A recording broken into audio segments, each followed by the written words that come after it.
दो तरीके के हमारे यहाँ पे स्कूल है दिल्ली में।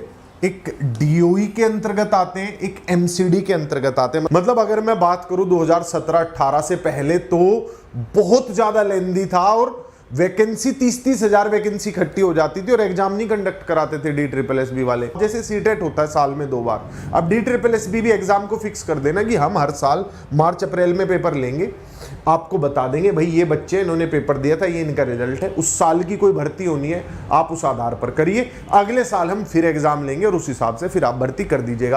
अब बात पे आते हैं कि कितने तरीके की वैकेंसीज, कितने तरीके की टीचरों की यहाँ पे आवश्यकता होती है। मैं DSSB यानी दिल्ली सरकार का जो सर्विस सबऑर्डिनेट बोर्ड है, यानी कि जैसे SSC है, स्टाफ सिलेक्शन कमीशन, जो केंद्र सरकार के लिए भर्तियां निकालता है, ऐसे ही DSSB है जो दिल्ली सरकार के लिए भर्तियां निकालता है।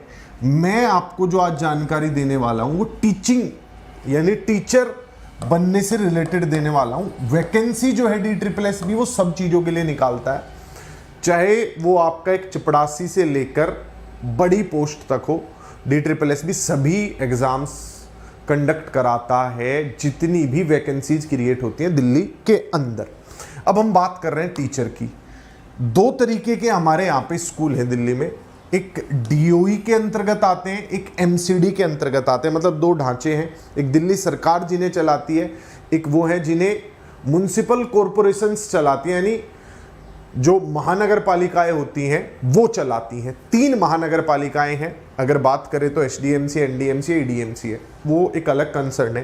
पहले क्या होता था, ये अपनी अलग वैकेंसी लेके आते थे और ये अपनी अलग वैकेंसी लेके आते थे। आप पहले आराम से सुनेंगे और तब पॉइंट पे आएंगे।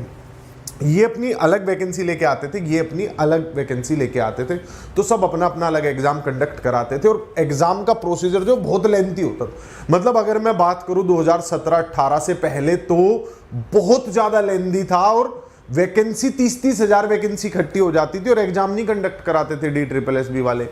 बाद में कुछ सरकार के हस्तक्षेप से, कुछ कोर्ट के हस्तक्षेप से काफी ज्यादा DSSB को फटकार लगने के बाद लास्ट के 3-4 साल में बहुत ये प्रक्रिया सुधरी और अभी जो बैकलॉग था वैकेंसीज का वो क्लियर हुआ है। पहले तो कॉन्ट्रैक्ट पे भर्तियां चलती रहती थी, प्राइमरी में बहुत ज्यादा कॉन्ट्रैक्ट पर वैकेंसीज दी जाती थी, अभी भी भरी जाती है गेस्ट टीचर, कॉन्ट्रैक्ट टीचर्स, लेकिन बहुत हद तक व्यवस्था में बदलाव आया है, अच्छे की तरफ अभी है।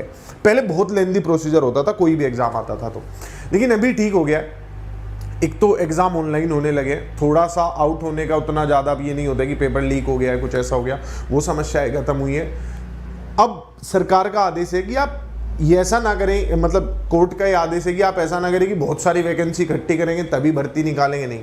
आपके पास 1 साल में जो वैकेंसी आई उन्हें निकालिए और एग्जाम से आप रफा दफा कीजिए, मतलब उसे खींचिए मत। सेकंड पॉइंट अभी क्या किया है DSSB ने, इस साल से मतलब अगले साल से कंबाइंड एग्जाम कराने की घोषणा कर दी है। कंबाइंड एग्जाम, ये मैं पहले इस पे वीडियो बना चुका हूं, मैं समझा चुका हूं, बहुत से लोगों ने वहां वीडियो देखी होगी। कंबाइंड एग्जाम ऐसे होता है जैसे हमें हर साल तो एग्जाम लेना ही है, ठीक।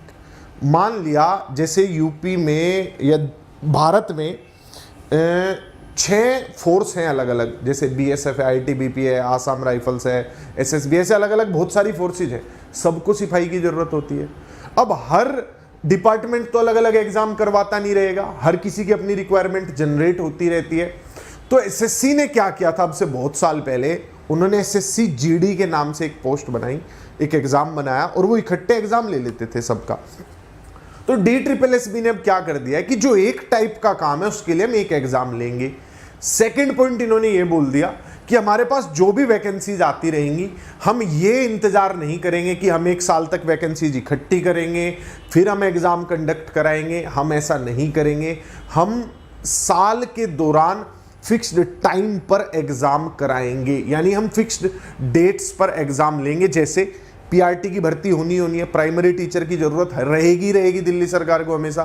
टीचर रिटायर होते रहेंगे, नए टीचर आते रहेंगे, नए स्कूल भी बनते हैं, उनमें भी टीचर्स की जरूरत है। शिक्षा पे काफी काम किया जा रहा है तो शिक्षकों की जरूरत है।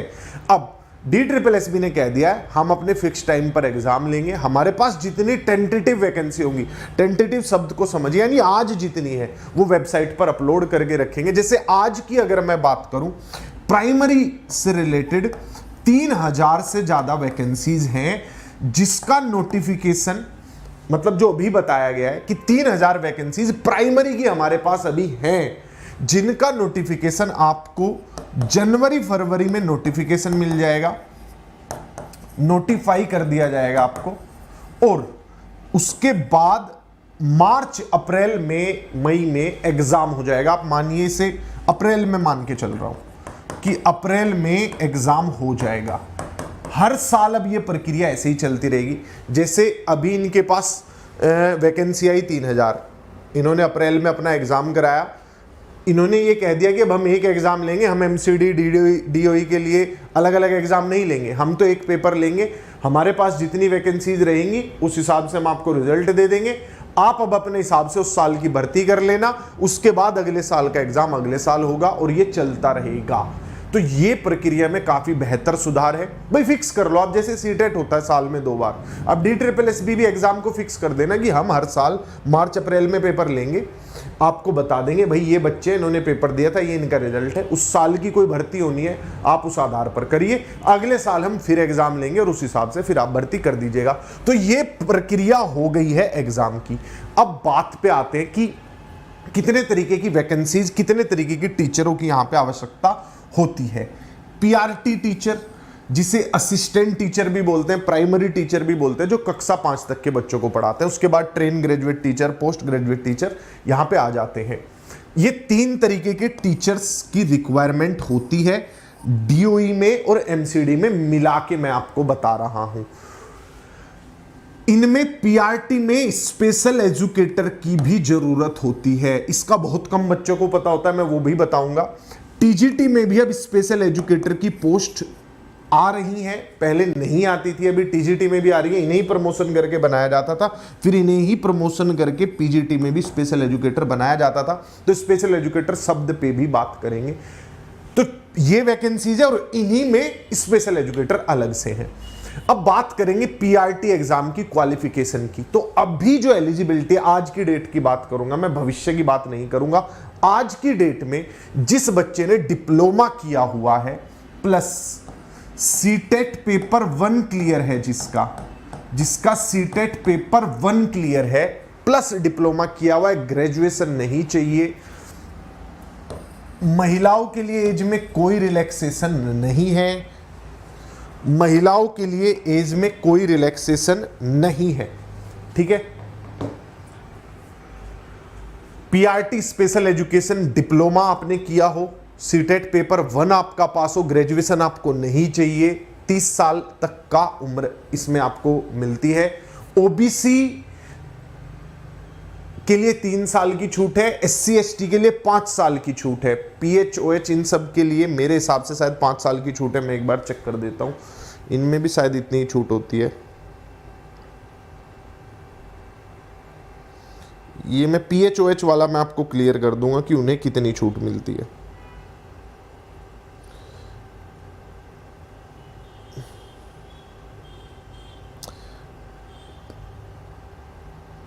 उन्हें 10 साल की छूट है, ठीक है।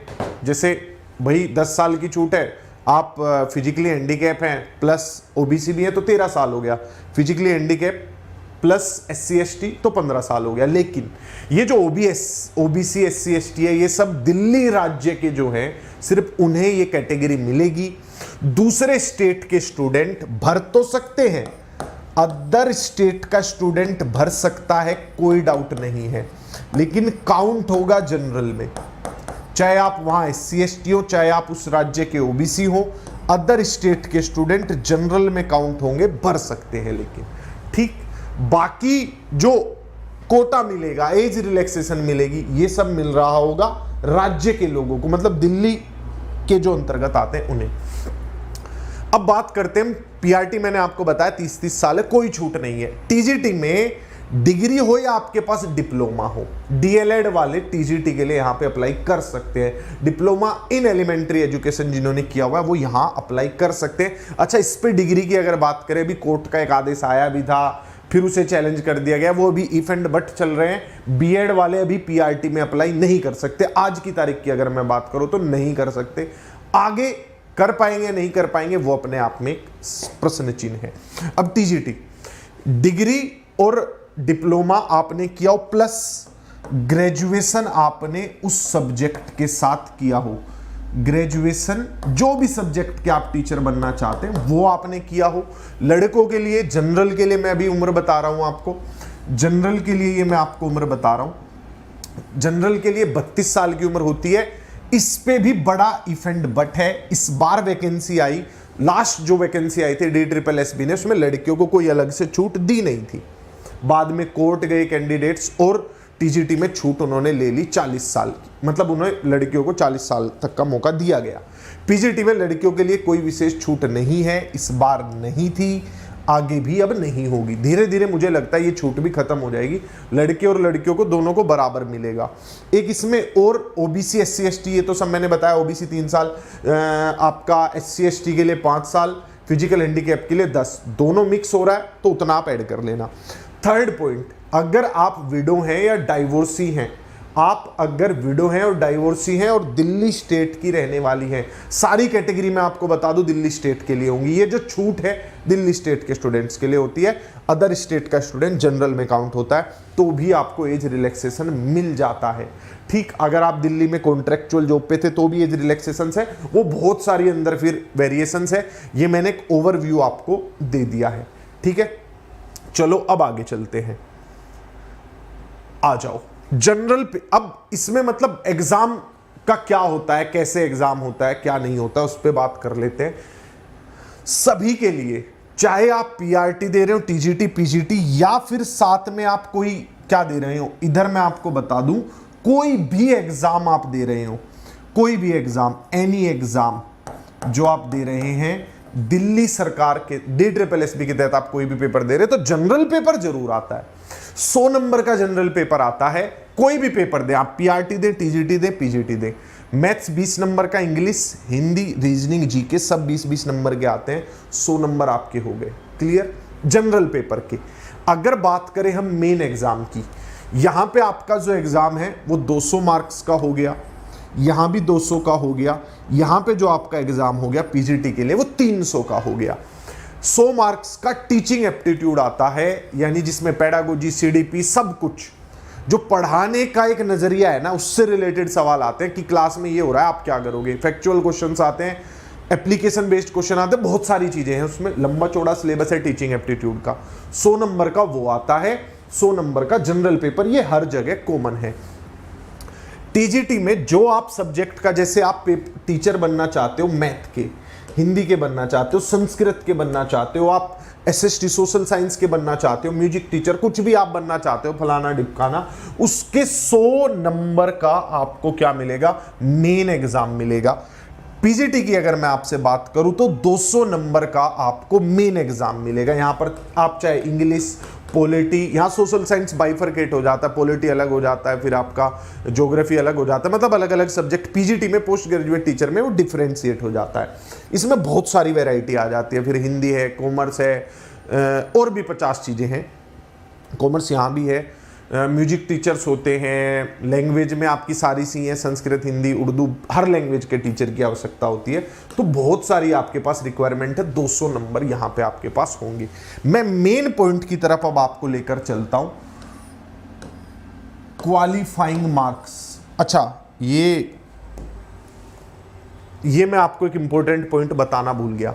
पीजीटी के लिए या तो आपने डिग्री की हो, या तो आपके पास डिग्री हो, या फिर बहुत सुनहरा मौका आपने 12th किया हो, ग्रेजुएशन और पोस्ट ग्रेजुएशन में आपके 60% से ज्यादा नंबर हो। ध्यान से सुनना, आपने बीएड नहीं किया, बीटीसी नहीं किया, सीटेट नहीं दिया, कुछ नहीं किया आपने, या सीटेट पेपर 2 पास करना होता है। ठीक है, यहां सीटेट पेपर 2 चाहिए। पीजीटी के लिए कुछ नहीं चाहिए होता, बीएड किया हो, आपने पोस्ट ग्रेजुएशन किया हो, या फिर दिल्ली में अगर आपने 12th किया हुआ है, ग्रेजुएशन किया हुआ है, पोस्ट ग्रेजुएशन किया हुआ है, पूरे भारत के कहीं के भी आप रहने वाले हो, 60% से नंबर थे अगर थ्रू आउट, इसमें भी 61 थे, इसमें भी 61 थे, इसमें भी 61 थे, बढ़ सकते हो। ये नहीं कि इसमें 90 आ गए, यहाँ 40 आ गए, यहाँ फिर 90 आ गए, नहीं, तीनों में 60% से ज़्यादा अगर आपके नंबर हैं तो जिस सब्जेक्ट में आपने पोस्ट ग्रेजुएशन किया है ना वो भर सकते हो आप।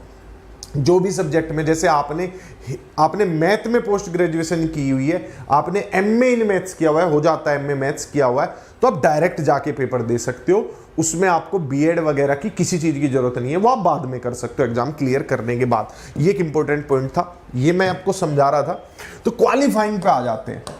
यहां पे एक चक्कर पड़ता है क्वालिफाइंग मार्क्स, ठीक, नेगेटिव मार्किंग होती है यहां पर, ठीक है, नेगेटिव मार्किंग होती है, ये बात आप ध्यान रखना। क्वालिफाइंग चाहे वो आपका जनरल पेपर हो, चाहे आपका मेन पेपर हो, वो दोनों में ही 40% लाना, यहां पे भी 40% लाना और यहां पे भी 40% लाना कंपलसरी है। इसके बगैर आप क्वालिफाई नहीं करते। सपोज करिए आपके टीजीटी में यहां पे 100 नंबर वाले पेपर में 100 में से 100 आ गए और यहां 39 ही आए, जनरल पेपर में फेल हो जाओगे। आपके यहां 99 नंबर आ गए, यहां 39 आए, फेल हो जाओगे, आपको कंसीडर ही नहीं किया जाएगा।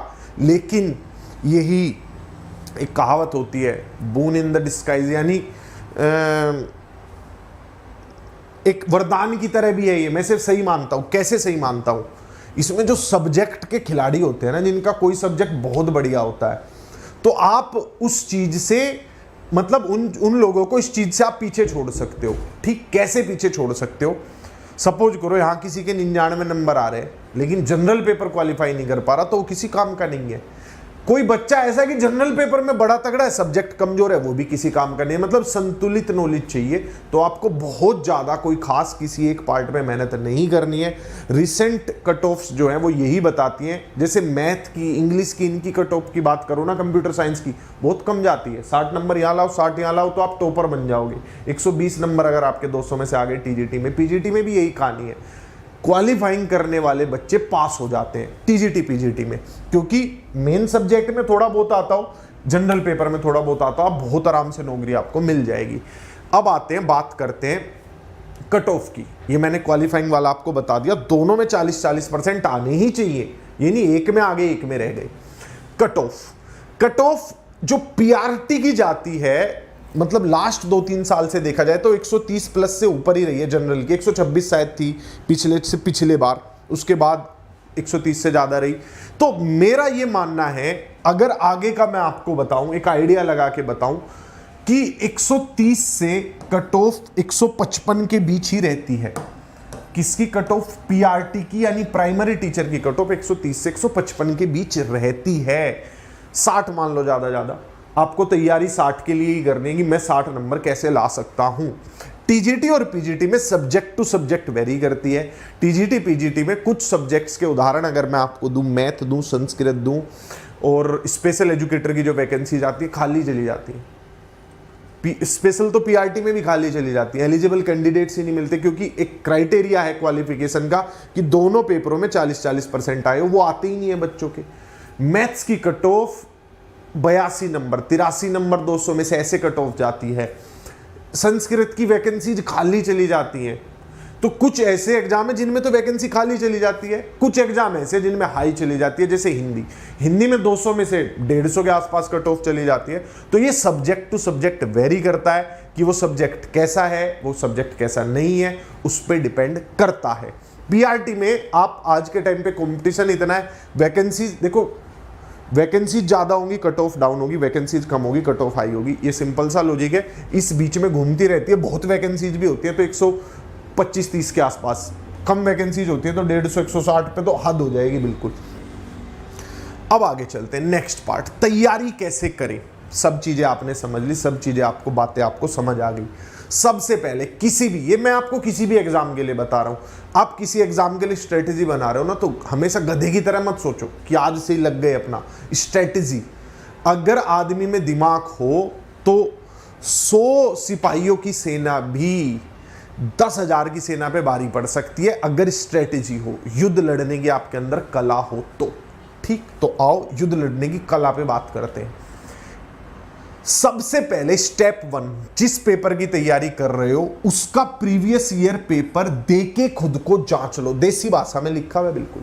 आप एक बार प्रीवियस ईयर पेपर दीजिए। उदाहरण के तौर पर आपने पीआरटी का पेपर दिया जिसमें 100 नंबर का जनरल पेपर आता है, math, English, reasoning, Hindi, 20-20 number की, 100 का आपका टीचिंग एप्टीट्यूड आता है। मान लेते हैं मैंने प्राइमरी का ही मैं आपको एनालिसिस करवा रहा हूं। जनरल पेपर में मैथ है, हिंदी है, इंग्लिश है, रीजनिंग है, जीके है, इधर टीचिंग एप्टीट्यूड है।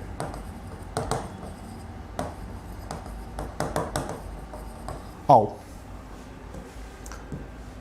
एक टॉपर कैसे तैयारी करता है उसके बारे में मैं आपको बताता हूं। मान लिया मैंने पेपर दिया, मेरे मैथ में 20 में से 16 नंबर आ गए, हिंदी में मेरे 6 नंबर आए, इंग्लिश में मेरे 18 नंबर आ गए, रीजनिंग में मेरे 17 नंबर आ गए, जीके में मेरे 10 नंबर आए। ये मैंने एक पेपर दे के देखा, मेरे ऐसे नंबर आ गए। तो मैंने आइडेंटिफाई कर लिया कि मुझे 3 सब्जेक्ट में मैथ, रीजनिंग और इंग्लिश को कहीं से भी पढ़ने की जरूरत नहीं है, सिर्फ प्रैक्टिस से मैं कर लूंगा अपना। क्या करोगे तुम? क्या मतलब बहुत ज्यादा पढ़ के 16 के 18 करोगे क्या, या 18 के 19 करोगे? कोई इफेक्ट नहीं आएगा इसका। आप क्या चाहते हो कि 17 और 18 को बहुत बढ़ा लूं, यहां से मैं 7 नंबर और निकाल लूं कोचिंग करके? मतलब आप ये देखो कितना गुड़ डाल के कितना मीठा लेना है। ऐसा ना करो कि इनमें आप बहुत ज्यादा मेहनत कर दो, आपके फेवरेट सब्जेक्ट है, इन्हीं की कोचिंग कर रहे हो, इन्हीं को पढ़ रहे हो, इन्हीं की किताबें ले आए हो, इन्हीं पे मेहनत कर रहे हो। नहीं नहीं, हमें तो अपने उन सब्जेक्ट्स को निकालना है जो हमें औरों से पीछे कर रहे हैं। टॉपर के यहाँ 19 आ जाएंगे, तुम्हारे 16 हैं, उसकी चिंता मत करो। इस पे आ जाओ कि मैं हिंदी को कैसे 18 पे लेके जाऊं, 12 नंबर की गुंजाइश है। मैं जीके में कैसे 16 पे जाऊं, 6 नंबर की गुंजाइश, इससे ज्यादा नहीं हो पाएगा। तुम ये मत सोचना कि मैं जीके में 20 लाऊं ना। जीके में अगर आपके 15-16 आ रहे हैं, आप बहुत बढ़िया ट्रैक पे हो, प्रीवियस ईयर से आपका हो जाएगा। आप अपना कमजोर सब्जेक्ट ढूंढो। रीजनिंग कभी मत पढ़ना इस तरीके से कि हमारे 17 आ रहे हैं, 18 आ रहे हैं और हम हो नहीं पा रहा और रीजनिंग की कोचिंग कर रहे हो ना भाई ना। मैथ में 16, 17, 18 आ रहे हैं और पढ़ नहीं रहे हो, मतलब उसे ही पढ़ने लग गए हो ना, छोड़ दो उसे। ठीक, आप उस पर ध्यान दो जो सब्जेक्ट आपका कमजोर है। इन नंबरों पे आपको ध्यान देना है, 12 और 6 18, ये नंबर मैं कैसे लाऊंगा। टीचिंग एप्टीट्यूड, आपने पेपर दिया, आपके नंबर आए 30 नंबर। कितने आए? 100 में से आपके 30 नंबर आए। मेहनत की जरूरत है। तो प्रीवियस ईयर पेपर दे के खुद को पहले जांच लो कि भाई हम कहां कमजोर है, कहां बढ़िया है। उसके बाद नेक्स्ट स्टेप। अब ऐसे थोड़ा है कि भाई जैसे मान लिया मुझे फौज में जाना है और वहां पे 3-4 तरीके के फिजिकल टेस्ट होने हैं। दौड़ता मैं अच्छा हूं, मैं हाई जंप मेरा खराब है, तो मैं दौड़ की प्रैक्टिस करूंगा क्या? दौड़ता तो मैं ठीक ही हूं, उसे तो बस प्रैक्टिस करना है। जोर मुझे हाई जंप पे लगाना है, तो वही यहां भी है। आपने देख लिया कहां कमी है, जिस सब्जेक्ट में कमी हो बेहतर करें। उस पे, इस पॉइंट पे हम आएंगे, बेहतर कैसे किया जाता है। स्टेप 3, बेहतर करने के बाद या बेहतर करने के 50% के बाद, आप बेहतर कर रहे थे, कुछ कुछ बेहतर हो गया, उसके बाद पेपर से पहले कम से कम कोई भी दुनिया का पेपर दे रहे हो 100 प्रीवियस ईयर पेपर और मॉक टेस्ट मिला के। मैं ये नहीं कि 100 प्रीवियस ईयर पेपर ना हो भाई तो क्या करोगे, मॉक टेस्ट एनालिसिस के साथ दें। मतलब उस चीज को एनालाइज करें कि ये क्वेश्चन क्यों गलत हुआ, मैं आज क्वेश्चन अटेम्प्ट क्यों नहीं कर पाया, मेरा पेपर क्यों छूट गया। धीरे धीरे धीरे धीरे आप सीख जाओगे। जैसे जब आदमी पहली बार रोटी बनाता है ना, रोटी बनाएगा, गोल नहीं होगी, टाइम लगेगा, परेशानी होगी, लेकिन जब वो निरंतर उस काम को करेगा ना तो उसके अंदर कला आ जाएगी, वो फटाफट रोटी बनाएगा, चाहे 4 आदमी बैठ के खा रहे हो। यही यहां पे भी है। जब आप पेपर दोगे तभी जाके आपके अंदर की कला बदलेगी। यूट्यूब पे वीडियो देखने से, पढ़ते रहने से कुछ नहीं होगा। मैदान में जाके जब जंग होती है ना, तो जंग लड़ना अपने आप में कला है, कमरे में बैठ के उसकी स्ट्रेटेजी बनाना एक अलग चीज है। तो दोनों अलग चीज है। आपको युद्ध क्षेत्र में जाके क्या करना है वो पेपर देने से पता चलेगा। ज्यादा से ज्यादा पेपर दो, मॉक ड्रिल्स इसे कहते हैं। ये बहुत एक मतलब साइंटिफिक तरीका होता है। आप कभी भी मतलब मैं अगर मुझे जाके बॉर्डर पे जंग लड़नी है तो सिर्फ कमरे में बैठ के डिस्कशन से मैं नहीं सीखूंगा। बॉर्डर पे जब जाएंगे वहां चैलेंज जाएंगे, रियल सिचुएशन में पतूंगा, तब पता चलेगा। अब रियल सिचुएशन में आप फंसे तो उस टाइम पे आप एनालाइज कीजिए कहां कमी रही, टाइम क्यों ज्यादा लग रहा है, मैं कौन सा ऐसा सेक्शन है जिसमें टाइम वेस्ट कर रहा हूं और मैं बच जाता हूं, ये सब चीजों पे आप ध्यान देंगे। प्रीवियस ईयर पेपर्स और मॉक टेस्ट कम से कम 100 देंगे कोई भी पेपर देने से पहले। नेक्स्ट पार्ट, सब्जेक्ट इंप्रूवमेंट कैसे करना है। अब मैं आपको इस पे बताता हूं कि DSSB के लिए सब्जेक्ट इंप्रूवमेंट कैसे करना है। DSSB वाले हैं सवालों के सबसे बड़े चीटर, इनसे ज्यादा सवाल कोई नहीं चुराता। आपको अगर जनरल सब्जेक्ट पे मेहनत करनी है तो आप क्या करेंगे, जैसे आपकी हिंदी कमजोर है, आपका मैथ कमजोर है, इंग्लिश कमजोर है, रीजनिंग कमजोर है, आप कहीं ना कहीं से पढ़ लेंगे, यूट्यूब पढ़ लेंगे, आपने कहीं पे कोचिंग ज्वाइन कर रखी है वहां से पढ़ लेंगे। ये फर्स्ट पार्ट है। आप उस सब्जेक्ट की नॉलेज गैदर करेंगे, कैसे भी करो। मैं किसी किताब का प्रचार नहीं कर रहा, कुछ नहीं कर रहा। यूट्यूब पे पढ़ लो, कोचिंग कर लो, कुछ तो करोगे तुम, करो तुम वो चीज करो। सेकंड स्टेप पे आता हूं, अब मैं बताता हूं हैक कि इनके क्वेश्चंस कैसे पता चलेंगे। देखो, अगर मुझे ये नहीं पता कि करना क्या है, कैसे करना है, उसके बजाय अगर मुझे ये पता चल जाए सामने वाला पूछने क्या वाला है, उससे मेरा आधा काम, मुझे ये कोई चीज करनी नहीं आती, लेकिन अगर ये पता चल जाए सामने वाला क्या करवाएगा तो भी काम आसान हो सकता है। तो आप सब्जेक्ट पे मेहनत करिए, कोई दिक्कत नहीं है मुझे। एसएससी के, सीजीएल के प्री 2016 से 2020 तक के जितने भी पेपर हुए हैं ना, जो भी सब्जेक्ट आपको कमजोर लगता है, आपको मैथ कमजोर लगता है, तो एसएससी सीजीएल प्री के मैथ के 2016 से अब तक के कम से कम 5000 सवाल मिल जाएंगे तुम्हें। सारे प्रैक्टिस कर डालो, कॉन्सेप्ट के साथ एक एक सवाल समझ डालो, लगे रहो लगे रहो लगे रहो। तुम्हारा मैथ अपने आप 10 से 16 नंबर पे आ जाएगा, 8 से 15 नंबर पे आ जाएगा। इंग्लिश तुम्हारी कमजोर है, तुम्हारी हो नहीं पा रही, यहां से सवाल होते हैं, सारे सवाल यहां से चोरी होंगे। सारे सवाल कहां से चोरी होंगे, यहां से चोरी यहीं से होगी सारी की सारी। ठीक, क्लियर। तो ये है तरीका, इस चीज का हैक है। प्रीवियस ईयर क्वेश्चंस जो एसएससी के हैं वो प्रैक्टिस करो, DSSB के मत करो। एसएससी के करो, ये वहीं से लेके आते हैं, तो जहां से ये लेके आ रहे हैं वहीं से कर लेते हैं, इनके वाले क्यों करने, ये भी तो वहीं से उठाएंगे, आगे भी उठाएंगे 2016 से 2020 तक के। अब आता हूं मेन सब्जेक्ट पे।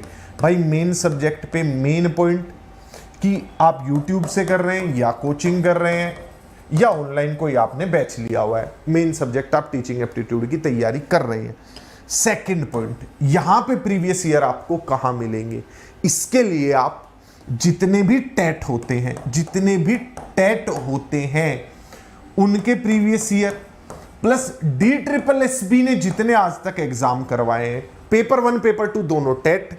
आप सिर्फ ये मत सोचना कि मुझे पेपर 1 करना है, पेपर 2 भी करो। एप्लीकेशन के क्वेश्चंस पेपर 2 में बहुत पूछे जाते हैं पेडागोजी के।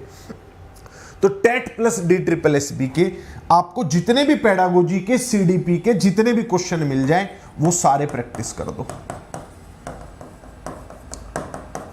ठीक, DSSB अपनी वेबसाइट पर अपने पुराने पेपर डालता है। आप गूगल पे भी सर्च करोगे ना DSSB प्रीवियस ईयर पेपर, होता क्या है, पेपर ऑनलाइन आते हैं सारे, तो वेबसाइटों पे डलते हैं। जब बच्चों को आंसर की चेक करने के लिए दिए जाते हैं तो वो बाहर आ जाते हैं मार्केट में, तो सब प्रैक्टिस कर सकते हो आप।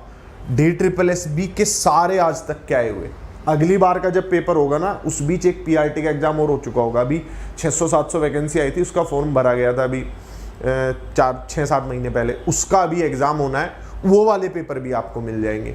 तो आप प्रैक्टिस कीजिए टेट के, पेडागोजी के क्वेश्चंस और CDP के और DSSB के आज तक क्या है सारे क्वेश्चन। ये आपका सब्जेक्ट इंप्रूवमेंट का रामबाण होगा। नेक्स्ट पार्ट, क्या कैसे करनी है, क्या होता है PRT में। देखो, PRT में 100 नंबर आपके जनरल पेपर के हैं। PRT अभी मैं आपको थोड़ा बताना चाहता हूं, 100 नंबर आपके जनरल पेपर के हैं, 100 नंबर आपके टीचिंग एप्टीट्यूड वाले के। टीचिंग एप्टीट्यूड में खुद मास्टर जी भी आगे कोई पेपर देने लगेंगे ना, आप क्रॉस नहीं कर सकते हो 70 से ज्यादा, 70-80, ये मैं बेस्ट स्कोर बता रहा हूं। एक नॉर्मल स्टूडेंट के लिए तो मैं से 60 से 80 ले लेता हूं। मुझे नंबर कितने लाने हैं, टारगेट करना है 150 नंबर के लिए। कितने नंबर के लिए टारगेट करना है, टारगेट है मेरा 150, सेफ स्कोर 150 है, वैकेंसी कम हो या ज्यादा हो। तो यहां तो 60 और 80 के बीच में नंबर झूलेंगे। चाहे टीचर भी देख लेना, तुम कितना भी बड़ा टीचर हो, उसे कोई DSSB नया पेपर करवाएगी ना, उसके 60-80 आएंगे। कारण क्या है, 5, 7, 8 सवाल के तो आंसर DSSB को नहीं पता, 10-12 आदमी गलत कर देता है, हो जाता है, ह्यूमन एरर होता है 60 से 80। मैथ जैसे सब्जेक्ट में नंबर लाना आसान है, टीचिंग एप्टीट्यूड में 80 अगर कोई 100 में से ला रहा है वो परफेक्ट है, उसे परफेक्शन पे जाने के लिए 100 पे जाने की जरूरत नहीं है। अब यहां जाओ, ये आपका मेन कंसर्न है, यहां तो आप फंस गए 60 से 80 के बीच। ये जो जनरल पेपर है ना, एक तो इसके पेपर हमारे पास प्रैक्टिस के लिए इतने हैं, कंटेंट इतना, यहाँ पे कंटेंट का तोड़ा है, यहाँ पे मौज है कंटेंट की, यहाँ नंबर स्कोर करना काफ़ी आसान है। और जितने भी बच्चे DSSB में लगे हुए हैं, मैं पर्सनल अपने आसपास, मेरी खुद की वाइफ DSSB से टीचर है। कारण क्या है उसके टीचर होने का, इन्होंने कभी ना कभी किसी ना किसी टाइम पे, जो आज लोग टीचर है 90% लोगों ने SSC की कोचिंग की थी, कभी ना कभी इन्होंने SSC की तैयारी की थी, तो इनका जनरल पेपर बड़ा स्ट्रॉन्ग है। जितने भी लोग मेरे आसपास टीचर लगे हुए हैं, मैं 6 नाम आपको बता सकता हूँ अभी जो SSC की तैयारी करके B.Ed किया हुआ था, SSC का साथ साथ में पढ़ रहे थे, थोड़ा बहुत कोई मेन देता ही आदमी रेलवे SSC के एग्जाम, बाद में जब उन्होंने ये मेन एग्जाम्स दिए, ये PRT वाले एग्जाम दिए, तो जनरल पेपर बड़ा स्ट्रॉन्ग हो गया, उससे नंबर अच्छे निकल गए। तो यहाँ आपको देखो 150 लाने हैं, सपोज करो आपके 60 आए, यहाँ कितने नंबर लाने हैं आपको 90, सपोज करो आपके वहां 80 आ गए, तो यहाँ आप 70 ले आना। तो मेन एग्जाम में जनरल पेपर में आप 70 से 90 के बीच खेलोगे, यहाँ आप 60 से 80 के बीच खेलोगे। अब आपके ऊपर है बैलेंस कैसे करना है, आप वहां बढ़िया कर रहे हो, 90 नंबर लेके आ रहे हो, तो भाई यहाँ पे आप थोड़ा कम में भी जा सकते हो, ठीक। तो ये है सेफ स्कोर, टारगेटेड स्कोर, जिसके लिए आपको घर पे मेहनत करनी है, जनरल पेपर पे टाइम देना है। बस सबसे मजे की बात, फिक्स्ड वैकेंसीज हो गई हैं, अब हर साल आएंगी, टाइम टू टाइम आएंगी, क्योंकि उन्होंने कंबाइंड एग्जाम कराना है। TGT के लिए सब्जेक्ट टू सब्जेक्ट वेरी करता है। मैं मैथ्स का आपको बता रहा हूं, मतलब थोड़ा सा एक आइडिया दे देता हूं। 2 घंटे एग्जाम के लिए मिलते हैं, 100 क्वेश्चन होते हैं मैथ के मेन एग्जाम के। जो बच्चा 45 लपेट लेना, इसमें से 45, वो बहुत बढ़िया है। जो बच्चा यहाँ 100 नंबरों में से अगर 50 लपेट ले, 50-55 लपेट ले, या क्योंकि मुश्किल होता है, देखो 100 सवाल ये, 100 सवाल ये, 200 सवाल हो जाते हैं। TGT मैथ्स में टाइम ही नहीं मिलता इतना बच्चे को। 45 आपने वहाँ 50 मान लो, इसे सेफ स्कोर 50, यहाँ भी 50 मान लो। कट ऑफ जो है वो 100 मार्क्स के आसपास घूमती है। आसान आ गया 10 नंबर बढ़ जाएगी, मुश्किल आ गया 20 नंबर घट जाएगी। लास्ट ईयर्स की जो कट ऑफ गई थी वो 82 के आसपास गई थी, यानी क्वालिफाइंग मार्क्स पे चली गई थी। 40 आपके पेपर 1 में आए, 40 पेपर 2 में आपका नंबर आ जाता है, ठीक। मैंने बीच में आपको एक बताया था स्पेशल एजुकेटर। अगर आपने डिप्लोमा इन स्पेशल एजुकेशन किया हुआ है या B.Ed इन स्पेशल एजुकेशन किया हुआ है, B.Ed भी स्पेशल एजुकेशन में होती है, डिप्लोमा भी होती है, नहीं पता तो पता करो और करो। डिप्लोमा स्पेशल एजुकेशन में अगर आपने किया हुआ है, स्पेशल एजुकेटर अगर आपने किया हुआ है, तो PRT में भी वैकेंसीज है, TGT में भी वैकेंसीज है, PGT में भी वैकेंसीज है, तीनों जगह वैकेंसीज है। और सबसे मजे की बात, खाली जाती है। आज तक इतिहास में ऐसा नहीं हुआ कि सारी वैकेंसीज भर गई हो, खाली जाती हैं। आज तक DSSB का इतिहास है, खाली जाती हैं वैकेंसीज हमेशा। 2000 वैकेंसीज आई, फॉर्म में 3000 होंगे, करते ही नहीं, बच्चों को पता ही नहीं। स्पेशल एजुकेशन वो होता है जो अंधे, गूंगे, बहरे, इन बच्चों के लिए, मेंटली रिटार्डेड बच्चों के लिए, मतलब जिन्हें दिमाग से कोई दिक्कत है, मतलब थोड़ा सा भी बच्चा अगर अलग है वो स्पेशल चाइल्ड हो जाता है। उसको पढ़ाने का अगर आपने डिप्लोमा किया हुआ है या B.Ed की हुई है, डिप्लोमा किया हुआ है या डिग्री की हुई है आपने, ठीक, तो ये वैकेंसीज खाली जाती हैं। इन पे विशेष तौर पे ध्यान देंगे। अभी कोई बच्चा आपके रिश्तेदारी में या परिवार में करना चाहता है तो उसे आप ये करवाएंगे, ठीक। नेक्स्ट पार्ट सैलरी की मैं बता देता हूँ। PRT, TGT, PGT बहुत मजे की नौकरी है, 4-5 घंटे की नौकरी है, सेंट्रल लेवल वाली सैलरी मिलती है, KVS के पैरेलल सैलरी मिलती है। PRT टीचर को लगभग 60,000 सैलरी होती है, इन हैंड लगभग 52,000 सैलरी आ जाती है। TGT टीचर की सैलरी लगभग 72,000 होती है, इन हैंड आ जाती है आपका लगभग आराम से 60,000 आप मान लो, ये अचारे वचारे ये टैक्स वैक्स कट के। PGT टीचर की सैलरी 80,000 के आसपास होती है, 70,000 के आसपास सैलरी मिल जाती है। ये सैलरी स्ट्रक्चर है, ये मैंने एक रफ आइडिया दिया है, एग्जैक्ट मैं बिल्कुल कैलकुलेट करके तो नहीं बता रहा हूँ, एक रफ आइडिया है। 60, 72, 80 के आसपास झूमता है। ये 4200 ग्रेड पे है, ये 4600 ग्रेड पे है, ये 4800 ग्रेड पे है। ठीक है, ये है सारी कहानी। इसके अलावा कोई डाउट? लास्ट ईयर लाल मानी जी जो लास्ट ईयर वाला है उसमें गई थी 140 के आसपास, उससे पहले वाले में 126-30 के आसपास, अब मेरे एग्जैक्ट याद नहीं है, लेकिन इसी के बीच घूमती है। वैकेंसी पे डिपेंड करता है। इस बार 500 वैकेंसी है तो उम्मीद है कि 140-50 के आसपास जाएगी। पेपर हार्ड है, चाहे इजी है, इतनी तो जाएगी जाएगी।